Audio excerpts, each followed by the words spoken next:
అదే RTV app వార్తల్ని క్షణాల్లో చదివే అవకాశం ఉంటుంది. ఒక న్యూస్ పేపర్, ఒక టెలివిజన్ ఛానల్ మీ చేతుల్లో ఎప్పుడూ ఉంటాయి. గత 5 సంవత్సరాల అరాచకాలకు, దౌర్జన్యాలకు, దోపిడీ ప్రభుత్వానికి అంతం పలికి రాష్ట్ర ప్రజలు జగన్మోహన్ రెడ్డి గారికి కనీసం ప్రతిపక్ష హోదా కూడా లేకుండా బుద్ధి చెప్పిన విషయం అందరికీ తెలిసిందే. కొత్త ప్రభుత్వము ఏర్పాటైన తర్వాత గత నెల, 1.5 నెల రోజుల కాలంలో అనేక రకాలైన దిగ్భ్రాంతికరమైన విషయాలు రోజుకొక రకంగా వెలుగులోకి వస్తుంటే సామాన్య ప్రజల దగ్గర నుండి ప్రతి ఒక్కరూ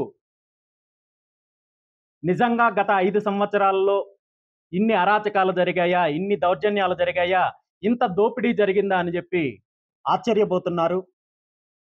మరీ ముఖ్యంగా ఉమ్మడి చిత్తూరు జిల్లాలో జరిగిన భూ దోపిడీ గురించి ఈరోజు రాష్ట్ర వ్యాప్తంగా చర్చించుకుంటున్నారు.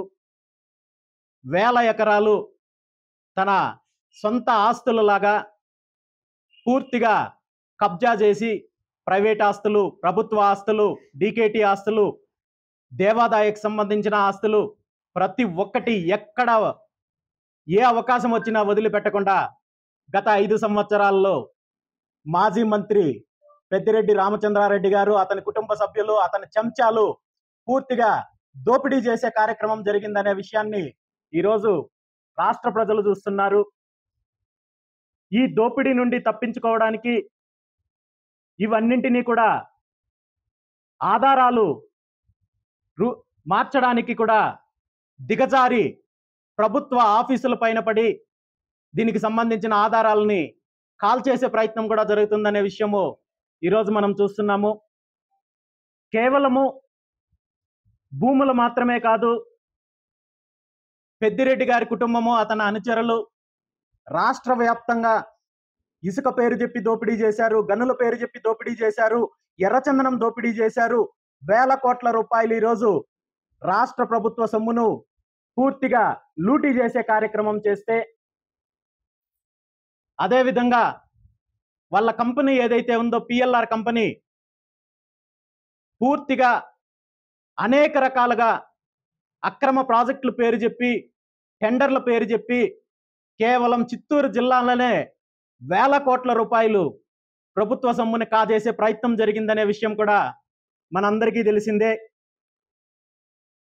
ఇంత జరుగుతుంటే, ఇంత దౌర్జన్యాలు, ఇంత దోపిడీ జరుగుతుంటే స్థానిక ఎంపీ మిథున్ రెడ్డి గారు ఢిల్లీలో ప్రెస్ మీట్ పెట్టి మాట్లాడుతూ, మా అంత అమాయకులు, మా అంత దేశోద్ధారకులు ఎవ్వరు ఉండరు, మేము ఎటువంటి అన్యాయం చేయలేదు, మాకు అన్యాయం చేయడం రాదు, మాకు దోపిడీ చేయడం రాదు, మాకు దౌర్జన్యాలు చేయడం రాదు, మాకు ఇండ్ల మీద వెళ్ళి దాడులు చేసేది అస్సలు తెలియదు అని చెప్పి నిస్సిగ్గుగా మాట్లాడే ప్రయత్నం చేస్తున్నారు. అదేవిధంగా మిథున్ రెడ్డి గారు మాట్లాడుతూ, మేము అఫిడవిట్లో ఏదైతే చూపించామో ఆ ఆస్తులన్నీ మావే, మేము చాలా నిజాయితీగా వ్యాపారాలు చేసుకునే వాళ్ళమని చెప్పి చెప్పడం జరిగింది.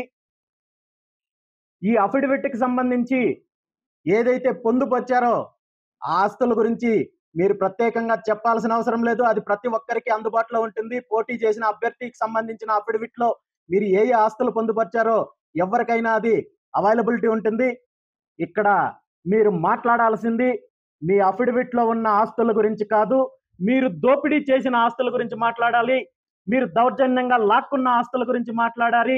అదేవిధంగా మీ పేరు మీద ఉన్న ఆస్తులు ఏవైతే అఫిడవిట్లో చూపించలేదో వాటి గురించి నిజాలు మాట్లాడండి. మీ తండ్రి గారు మాజీ మంత్రి పెద్దిరెడ్డి రామచంద్రారెడ్డి గారు తన ఎన్నికల అఫిడవిట్లో చూపించని ఆస్తులు నేను సేకరించిన వివరాల ప్రకారము 142 ఆస్తులు ఉన్నాయి. ఇది నాకు తెలిసినంత వరకు కేవలము మీరు చేసిన అక్రమ భూ దందాలో 1% మాత్రమే అని చెప్పి నేను చెప్పగలుగుతున్నాను. నేరుగా మీ తండ్రి గారు, మీ తల్లిగారి పేరు మీద ఉన్న ఆస్తులు నేను సేకరించిన వాటిలో 142 ఆస్తులు మీరు అఫిడవిట్లో పొందుపరచని ఆస్తులు ఉన్నాయి. వీటి వివరాలు మొత్తం తీసుకొని హైకోర్టులో ఇప్పటికే కేసు ఫైల్ చేయడం జరిగింది.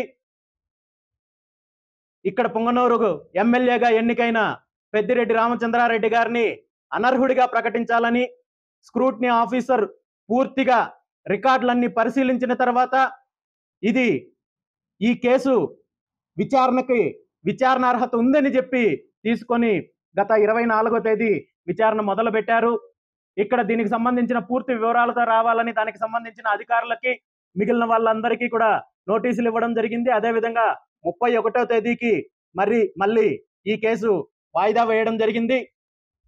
పెద్దిరెడ్డి రామచంద్రారెడ్డి గారిని కానీ మిథున్ రెడ్డి గారిని కానీ వాళ్ళ కుటుంబ సభ్యులను కానీ నేను ఒక్కటే అడుగుతున్నాను, ఏదైతే ఈ 142 ఆస్తులకు సంబంధించిన మీ తండ్రి గారి పేరు మీద పెద్దిరెడ్డి రామచంద్రారెడ్డి గారి పేరు మీద అతని భార్య పేరు మీద ఆన్ రికార్డు ఉన్న ఆస్తుల్లో ఏ ఒక్కటి మాది కాదు ఇది అని చెప్పి మీరు నిరూపించినట్టయితే నేను కేసు విత్డ్రా చేసుకుంటాను. మేము అఫిడవిట్ లో ఉన్నవన్నీ మావే ఆస్తులు, అఫిడవిట్ లో లేని వాటి గురించి మేము మాట్లాడటము, మేము దౌర్జన్యాలు చేసి లాక్కున్నాము, మేము దోపిడీ చేసి లాక్కున్నాము, అక్రమంగా లాక్కున్నాము, అవన్నీ అఫిడవిట్ లో పొందుపరచలేమని చెప్పి మీరు కబుర్లు చెప్తే వినడానికి ఎవరు సిద్ధంగా లేరు. ఖచ్చితంగా పెద్దిరెడ్డి రామచంద్రారెడ్డి గారు తను చేసిన అక్రమాలకి, తను చేసిన భూదందాకి సమాధానం చెప్పుకోవాలి. అతను జీవితంలో మళ్ళీ ప్రజా జీవితంలో ఎన్నికల్లో పోటీ చెయ్యకుండా కూడా రాబోయే రోజుల్లో అతనికి తగిన శిక్ష పడుతుందని, అంతవరకు నేను పోరాడతానని చెప్పి కూడా ఈ సందర్భంగా తెలియజేస్తున్నాను. అదేవిధంగా ఈరోజు రాష్ట్రంలో కేవలము ఒక మంత్రి ఆయన స్థాయిలో ఇన్ని అక్రమాలు, ఇన్ని భూదందాలు, ఇన్ని వేల కోట్ల రూపాయలు దందా చేసి రాష్ట్రంతో పాటు పక్క రాష్ట్రాల్లో ఆస్తులు కూడా పెట్టుకొని, పక్క దేశాల్లో వ్యాపారాలు చేసుకొని, పక్క దేశాల్లో ట్రాన్సాక్షన్స్ చేసుకొని, ఈరోజు జాంబియా లాంటి సౌత్ ఆఫ్రికా కంట్రీలో ఉన్న ఏదైతే బ్యావరేజెస్ ఫ్యాక్టరీలన్నీ కూడా వీళ్ళ కుటుంబం చేతిలోనే ఉన్నాయి. అదేవిధంగా విదేశాల్లో అనేక రకాలుగా షాపింగ్ కాంప్లెక్స్ల్లో ఇన్వెస్ట్మెంట్ పెట్టి ఈరోజు వేల కోట్ల రూపాయలు దోపిడీ చేసే కార్యక్రమం చేశారు. ఇండోనేషియా లాంటి కంట్రీస్ లో సుమారు అక్కడున్న కోల్ మైన్స్ లో 40% పైగా ఇక్కడ మన ఆంధ్రప్రదేశ్ కి సంబంధించిన వైఎస్ఆర్ కాంగ్రెస్ పార్టీ లీడర్స్ అని చెప్పి ఈరోజు ప్రతి ఒక్కరూ కూడా చెప్పుకుంటున్నారు. అదేవిధంగా దేశ విదేశాల్లో గత 5 సంవత్సరాల్లో జరిగిన రాష్ట్ర దోపిడీకి సంబంధించిన సంపదనంతా కూడా వీళ్ళు లూటీ చేసి దోచుకొని దాచుకునే ప్రయత్నం చేశారు. దీని అంతటి మీద కూడా ఇప్పుడు వచ్చిన కూటమి ప్రభుత్వము విచారణ జరిపి ఎవరైతే అవినీతి చేశారో ప్రతి ఒక్కరి దగ్గర కూడా కక్కించాల్సిన అవసరం ఉందని చెప్పి ఈ సందర్భంగా నేను డిమాండ్ చేస్తున్నాను.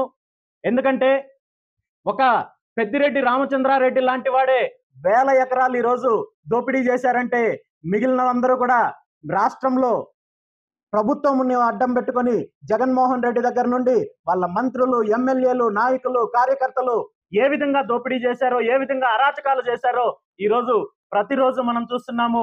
వీటన్నింటి మీద కూడా చర్యలు తీసుకోవాల్సిన బాధ్యత ఇప్పటి ప్రభుత్వం మీద ఉందని చెప్పి ఈ సందర్భంగా నేను తెలియజేస్తున్నాను.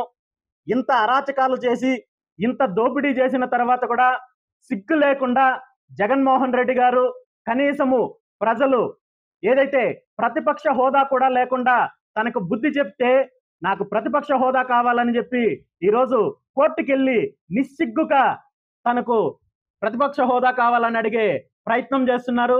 ఇంకా నయము ఇతని కుటుంబాన్ని గత 30-40 సంవత్సరాల నుండి భరిస్తున్న పులివెందుల నియోజకవర్గ ప్రజలు 24లో రాష్ట్ర వ్యాప్తంగా బుద్ధి చెప్పిన నియోజకవర్గ ప్రజలు మాత్రము అతనికి ఓట్లు వేసి గెలిపించారు కాబట్టి ఎమ్మెల్యేగా నిజంగా జగన్మోహన్ రెడ్డి గారు ఓదార్పు యాత్ర చేయాలంటే, ప్రభుత్వాన్ని అధికారాన్ని అడ్డం పెట్టుకొని అన్యాయమైన కుటుంబాలను పరామర్శించాలంటే మీ ప్రభుత్వంలో మీ ద్వారా మీ మంత్రులు, మీ నాయకులు, మీ పార్టీ చేసిన అరాచకాలు, హత్యలు, దోపిడీలు అనేక రకాలుగా వేల మంది సామాన్యులు బాధితులు ఉన్నారు. వాళ్ళందరినీ కూడా మీరు పరామర్శిస్తే బాగుంటుంది. ఎవరైతే అమర్నాథ్ గౌడు, అదేవిధంగా డాక్టర్ సుధాకరు, అదేవిధంగా డ్రైవర్ సుబ్రహ్మణ్యం లాంటి వేల మంది అమాయకులు బలైపోయారు మీ ప్రభుత్వం వల్ల. వీళ్ళందరినీ మీరు పరామర్శ మొదలు పెడితే మీరు పరామర్శ చేయడానికి మీ జీవితకాలం సరిపోదు. మీ జీవితకాలం అంతా గంగా నదిలో మునిగిన మీకు పాప ప్రక్షాళన జరగదు. మళ్ళీ ఈ రాష్ట్ర ప్రజలు మీకు ఎట్టి పరిస్థితుల్లోనూ అధికారాన్ని ఇచ్చే ప్రసక్తే ఉండదనే విషయాన్ని జగన్మోహన్ రెడ్డి గారు, వైఎస్ఆర్ కాంగ్రెస్ పార్టీ నాయకులు గుర్తించడం పోయి ఈ రోజు జగన్మోహన్ రెడ్డి గారికి అధికారం పైన నెల రోజులు కూడా కాకముందే అధికారుల్ని, అదే విధంగా ప్రజల్ని భయపెట్టించే కార్యక్రమం చేస్తున్నారు. మళ్ళీ మేము అధికారంలోకి వస్తాము, మేము మీ కథ చూస్తాము, మేము తేల్చుకుంటామని చెప్పి నిస్సిగ్గుగా మాట్లాడే ప్రయత్నము జగన్మోహన్ రెడ్డి గారు చేస్తున్నారు. వీటన్నింటికి అంతం పలకాలంటే ఖచ్చితంగా జరిగిన అవినీతి పైన, జరిగిన అన్యాయాలపైన, దౌర్జన్యాలపైన ఇప్పుడున్న ప్రభుత్వం, కూటమి ప్రభుత్వము చర్యలు తీసుకోవాలి. ఈ దోపిడీ ఏదైతే జరిగిందో దీన్నంతా కూడా కక్కించాల్సిన అవసరం ఉంది. ఎక్కడైతే ఇక్కడ రామచంద్రారెడ్డి గారు చేసిన భూదోపిడీ కావచ్చు, అదే విధంగా అతని కంపెనీ చేసిన అక్రమ ప్రాజెక్టుల ద్వారా కావచ్చు, ప్రభుత్వాన్ని అడ్డం పెట్టుకొని ఎన్ని వేల కోట్ల రూపాయలు పిఎల్ఆర్ కంపెనీకి అప్పనంగా అప్పచెప్పారో దీన్నంతటి మీద కూడా విచారణ చేయాల్సిన అవసరం ఉంది. ఎందుకంటే పిఎల్ఆర్ కంపెనీలో అధికారం లేకముందే అనేక రకాలుగా అక్రమాలు జరిగాయి. పిఎల్ఆర్ కంపెనీ పైన 150కి పైగా క్రిమినల్ కేసులు ఉన్నాయని చెప్పి ఇప్పటి వరకే నేను తెలియజేయడం జరిగింది. వీటన్నిటి మీద విచారణ జరగాలి. అదే విధంగా మాజీ మంత్రి రామచంద్రారెడ్డి గారు తన అధికారాన్ని అడ్డం పెట్టుకొని విదేశాల్లో చేసిన వ్యాపారాలు, వాటన్నింటి మీద కూడా విచారణ జరపాల్సిన అవసరం ఉంది. ఎన్నికల నియమావళి ప్రకారము, ఎన్నికల అఫిడవిట్ లో విదేశాల్లో ఉన్న వ్యాపారాలు, ఆస్తులు, బ్యాంక్ అకౌంట్ల వివరాలు కూడా ఖచ్చితంగా పొందుపరచాలి. అలాంటిది ఏది కూడా చేసే ప్రయత్నము పెద్దిరెడ్డి రామచంద్రారెడ్డి గారు చేయలేదు. ఇదే పెద్దిరెడ్డి రామచంద్రారెడ్డి గారు స్వయాన ఎన్నికల ఫలితాలకు ముందు తన టిప్పర్లు కంపెనీకి సంబంధించిన వాహనాలని విదేశాలకు తరలించే కార్యక్రమం చేస్తుంటే ఆ రోజు మీడియా ముఖంగా స్పష్టంగా చెప్పడం జరిగింది, మాకు విదేశాలలో వ్యాపారాలు ఉన్నాయి, మేము అక్కడ కూడా వ్యాపారాలు చేస్తున్నామని చెప్పి అతని నోటి ద్వారానే స్పష్టంగా చెప్పడం జరిగింది. కానీ ఎక్కడ అతని అఫిడవిట్ లో ఈ విదేశాలకు సంబంధించిన వ్యాపారాలు కానీ, కంపెనీ అకౌంట్లు కానీ ఇలాంటివి ఏవి పొందుపరచలేదు. కాబట్టి వీటన్నింటి మీద కూడా విచారణ జరపాల్సిన అవసరం ఉంది. ఖచ్చితంగా తను చేసిన అవినీతి, వైఎస్ జగన్మోహన్ రెడ్డి గారి ప్రభుత్వంలో జరిగిన ప్రతి అవినీతిని కక్కించాల్సిన అవసరం ఉంది. వైఎస్ జగన్మోహన్ రెడ్డి ప్రభుత్వంలో అనేక రకాలుగా ఏకపక్షంగా వ్యవహరించిన అధికారులు ఈ రోజు కూటమి ప్రభుత్వం వచ్చిన తర్వాత కూడా అదే స్థాయిలో పదవులు పొందుతున్నారు, పదోన్నతులు పొందుతున్నారు. వీటన్నింటి మీద కూడా కూటమి ప్రభుత్వంలో ఉన్న పెద్దలు ఆలోచించుకోవాలి. పుంగనూరు నియోజకవర్గంలో పోలీస్ డిపార్ట్మెంట్ లో అనేక రకాలుగా పెద్దిరెడ్డి రామచంద్రారెడ్డి చెంచల్లాగా పనిచేసిన కొంతమంది అధికారులని ఈ రోజు పలమనేరు నియోజకవర్గానికి ట్రాన్స్ఫర్ చేసి అక్కడ పోస్టింగ్లు ఇస్తున్నారు. అదే విధంగా 2019కు ముందు పరిశ్రమల శాఖలో ఉన్న ఒక సీనియర్ అధికారిని ఆంధ్రాకి జగన్మోహన్ రెడ్డి గారు ప్రత్యేకంగా డిప్యుటేషన్ మీద తెప్పించి ఆ రోజు ఏదైతే ట్రేడ్ డెవలప్మెంట్ కార్పొరేషన్ కి ఎండిగా నియమించి ఆయన వ్యక్తిగత ఛాంబర్ కోసము ప్రభుత్వ ధనాన్ని 12 కోట్ల రూపాయలు వినియోగించాడని చెప్పి ఆ రోజు రాష్ట్ర వ్యాప్తంగా సంచలనమైంది.